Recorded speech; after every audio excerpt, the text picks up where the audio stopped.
Well, hello there, you're watching the press preview, a first look at what is on the front pages. Time to see what's making the headlines with The Sun's political editor, Jack Elsom, and The Guardian's deputy political editor, Jessica Elgott. Welcome and lovely to see both of you. Well, lots to discuss, so let's take a look at the front pages then, starting with the Daily Mail, warning of more trouble for the royal family as multiple charities sever ties with Sarah, Duchess of York over an email she sent to Jeffrey Epstein apologising for publicly disowning him. The Guardian reports that Reform UK leader Nigel Farage has suggested his party could abolish migrants' right to stay in the UK indefinitely, even if it's already been granted to them. The Daily Mirror leads with the headline, the NHS wrecker claiming mass deportations could leave the health service without thousands of vital staff members. And in the Eye, critics of the policy say it could lead to the separation of parents and their children. Well, the Daily Telegraph says Chancellor Rachel Reeves has been advised by a Labour think tank to increase taxes on pensioners, landlords and the self-employed to raise £6 billion. The Metro leads with the Prime Minister defending the government's decision to allow a second runway at Gatwick Airport. And on the front of the Express, a warning from experts that dementia must be made a priority for the NHS or patients will suffer. And the Financial Times reports that the chip maker, Nvidia, is poised to invest as much as $100 billion in the artificial intelligence firm OpenAI as part of a cooperation agreement between the two companies. While the Star speaks to the boss of the Betting and Gaming Council, who believes a new tax on bookmakers means the Chancellor, Rachel Reeves, will lose her job. Get on to all of that a little bit later on, but Jack and Jessica are here, kicking off with Nigel Farage and his claims today about what his party would do about legal immigrants and the access to benefits. Jessica, first of all. Well, this is, I think, a fairly massive escalation in what Nigel Farage is promising Reform UK will do if they came into government.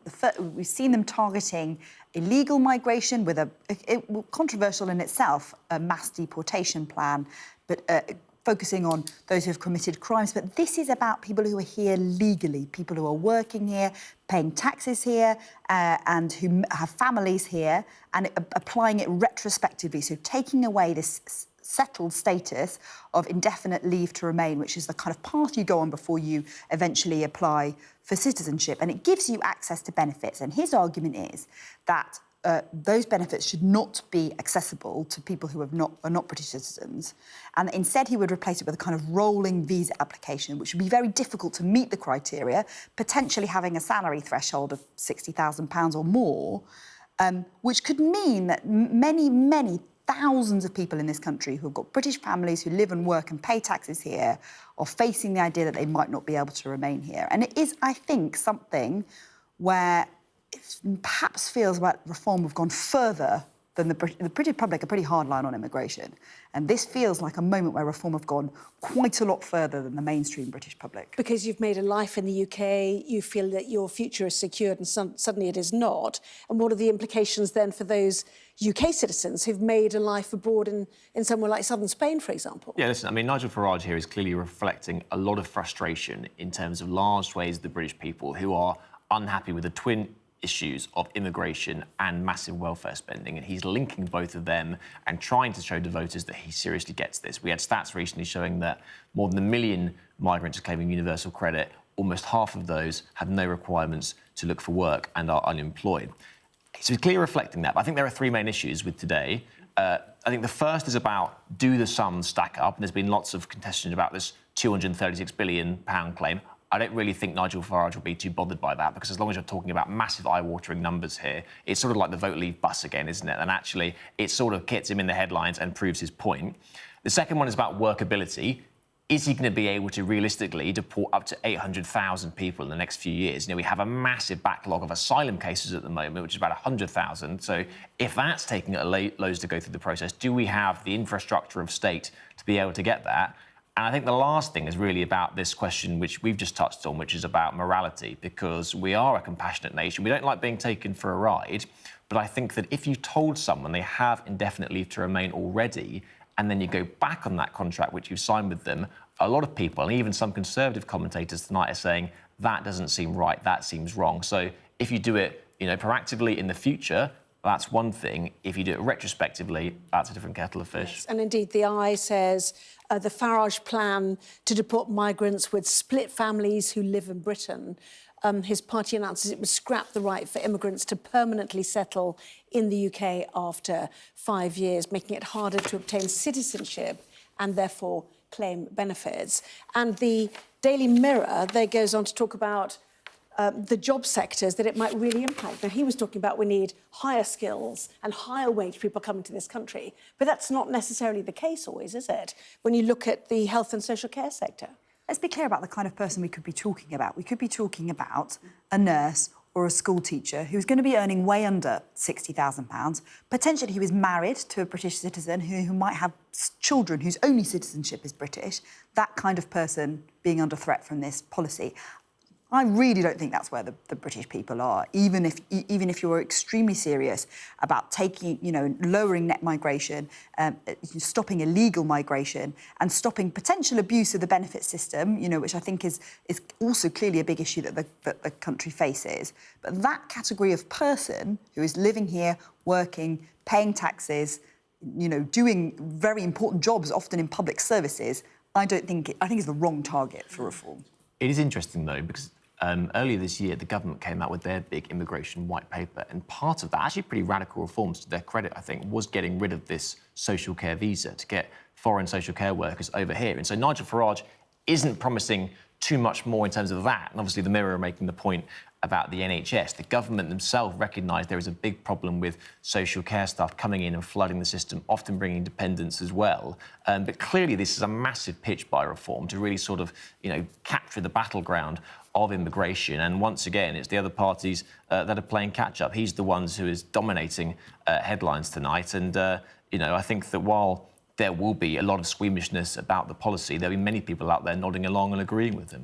And just finally, everybody now seeming to agree that a deterrent is necessary, be it Rwanda, which clearly was never workable and didn't get off the ground, or the one-in, one-out type plan, or what we've seen today. So does that mean Labour will have to harden up again on the deterrent that it seeks to pursue? Well, I think, the Labour are proposing, as Jack said, fairly radical reforms to indefinite leave to remain. At the moment, it's 5 years. It'll be extended to 10 years. That'll make it at least 11 years working in this country without, really being able to access some of the benefits that British citizens get before you can obtain that citizenship. That's a very long time. And arguably, if you have that kind of uncertain nature of being in this country for at least 10 years before you can become a citizen, people on the other side of the argument say, well, that also affects integration. If people don't feel that they can secure enough to put down roots here, that is a thing that affects how people integrate into this country.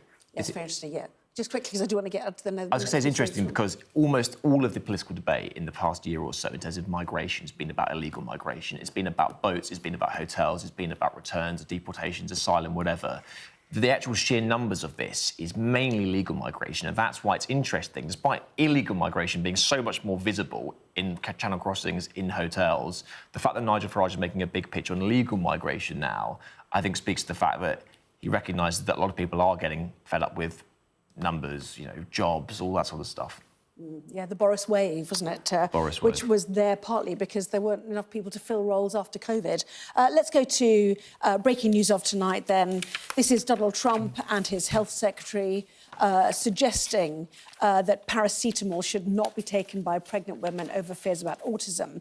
But he went even further, suggesting that paracetamol shouldn't be given to children, that vaccines should be separated, that you should change the timing that you give certain vaccines. So a real intervention then in serious medical questions tonight.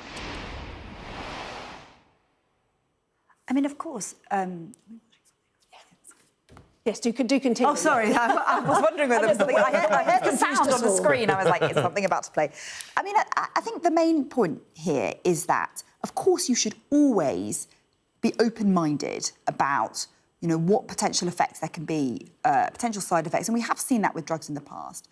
But it feels deeply irresponsible and downright dangerous for a non-medical professional to hold a press conference and give these kind of wild theories about what may or may not cause autism, a very, very delicate subject, and especially irresponsible when it's the President of the United States.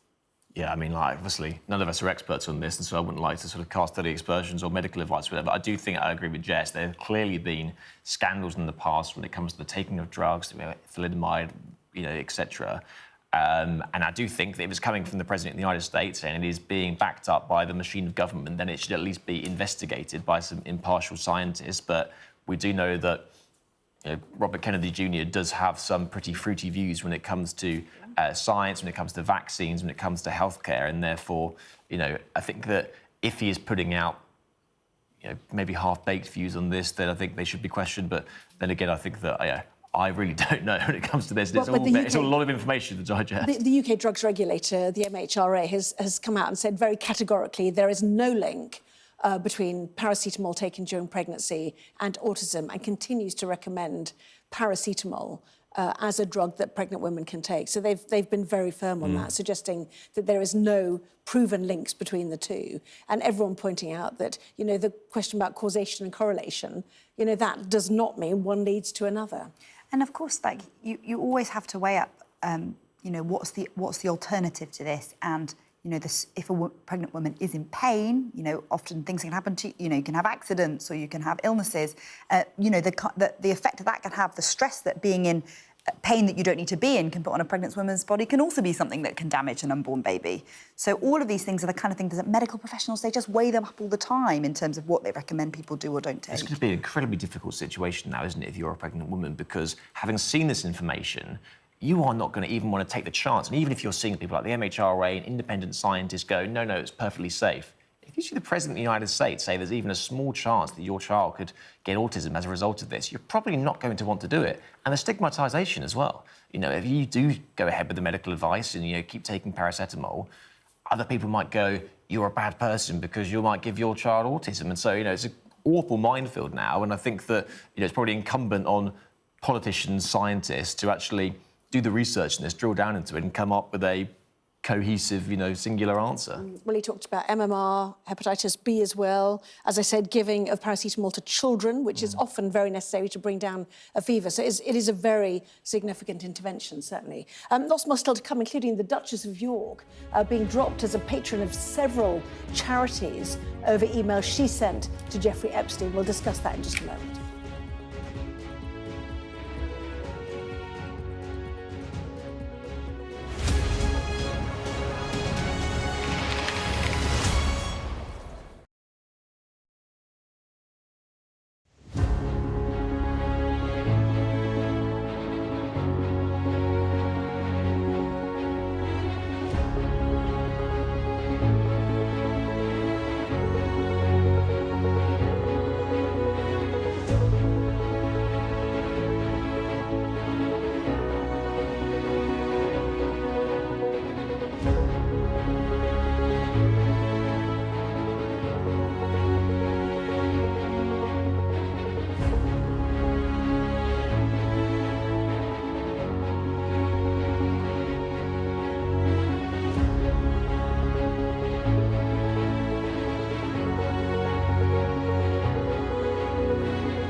I'm Dominic Waghorn, Sky's International Affairs Editor, covering a world that seems to be unravelling.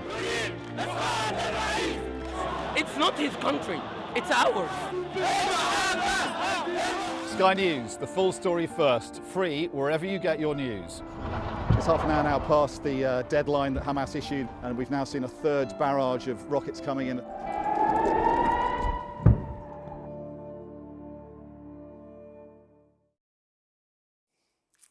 Well, welcome back. You're watching the press preview with me once again, Jack Elsom and Jessica Elgott. Welcome back to both of you. A woman's face who's on many of the fronts, which is Sarah, Duchess of York. Will the King now banish Fergie? This is over Jeffrey Epstein, email revelations that appeared in the Sunday papers and now dropped by several charities, Jack. Yeah, I mean, it's some papers now calling it the end of the road for the Duchess of York. Sarah Ferguson. Obviously, it was revealed at the weekend that she continued to have a relationship with Jeffrey Epstein subsequent to his conviction. She had made a very big show in 2011 of distancing herself. Apologies, I'm going to interrupt you because we're heading to New York where the Foreign Secretary, Yvette Cooper, is addressing that UN conference on Palestine. Thank you, Chair. Thank you, Your Excellencies, President Macron and Prince Faisal. I stand before you today beneath the emblem of the United Nations to confirm the historic decision of the British government to recognise the state of Palestine.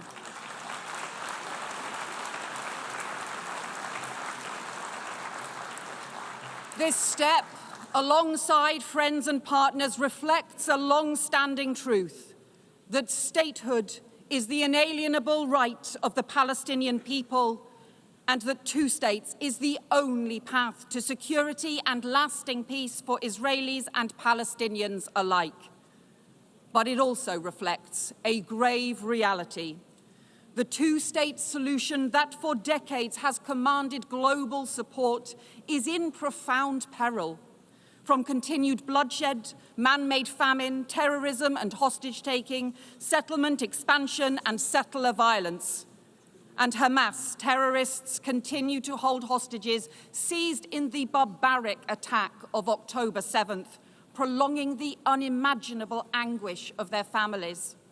And in Gaza, the unbearable humanitarian catastrophe worsens as the Netanyahu government chooses to escalate war and hold back aid. Children dying of starvation while food rots at the border. And settlement expansion threatens the very viability of a Palestinian state. The two-state solution risks disappearing beneath the rubble. That is what extremists on all sides want, but we refuse to let hope be lost. Recognition is born of urgency and principle, alongside our unwavering support for the security of Israel and its people. This pathway is the opposite of Hamas's hateful vision, and this process around recognition has helped cement the rejection of Hamas across the Arab world, alongside new reforms to the Palestinian Authority, because there can be no role for Hamas in the future governance of Palestine. But recognition must be a spur, not a substitute for urgent action. A ceasefire now, the release of all hostages, the restoration of aid and a lasting framework for peace. Recognition is about the future, but it is rooted in our past. 75 years ago, Britain was rightly proud to recognise the State of Israel. But the promise of upholding Palestinian rights has gone unfulfilled. For decades, my country supported a two-state solution, but only recognised one state. That changes now, as we join more than 150 member states in recognising the state of Palestine and protecting the pathway to peace. Thank you.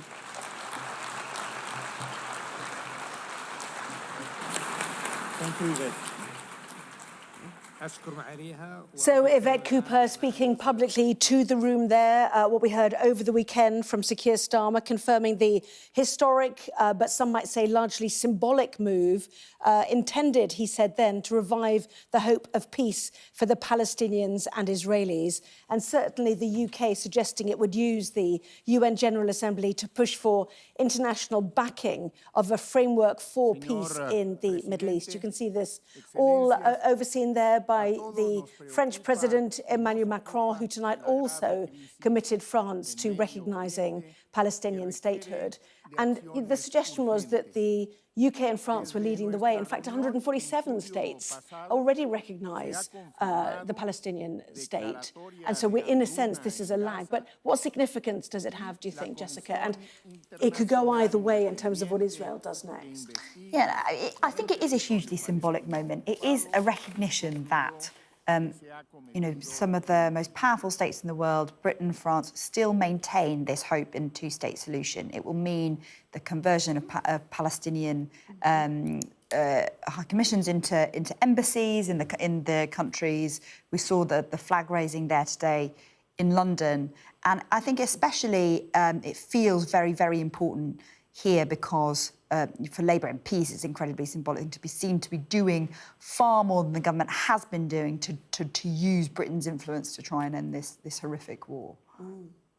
I just haven't heard any really good reason for why we're doing this now, and also in terms of the actual practical impact which it would have on the ground. You know, we currently have a horrific situation in which more than 40 hostages are still in dungeons below Gaza. We have a horrific situation in which the people of Gaza are still suffering at the hands of Israel. And I just don't understand what this does in terms of, unlike like you said, just symbolism at the moment. You know, this move is very distressing to lots of people.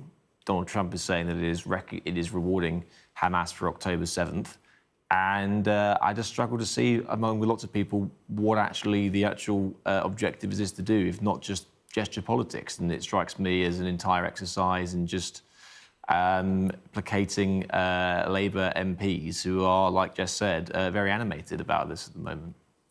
Jack Elsom, Jessica Elgott for now. Thank you both very much indeed. Thank you.